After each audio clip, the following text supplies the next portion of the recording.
وإذ قال إبراهيم رب اجعل هذا البلد آمنا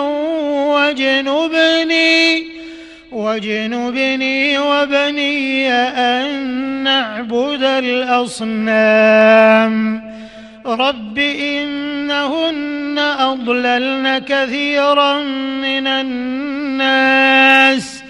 فمن تبعني فإنه مني ومن عصاني فإنك غفور رحيم ربنا إني أسكنت من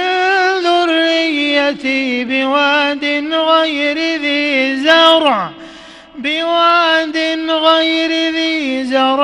عند بيتك المحرم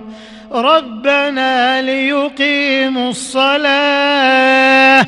فاجعل أفئدة من الناس تهوي إليهم وارزقهم من الثمرات لعلهم يشكرون الله أكبر الله أكبر. ربنا إنك تعلم ما نخفي وما نعلن وما يخفى على الله من شيء في الأرض ولا في السماء الحمد لله الذي وهب لي على الكبر إسماعيل وإسحاق إن ربي لسميع الدعاء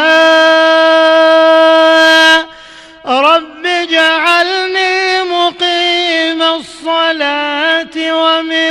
ذريتي ربنا وتقبل دعاء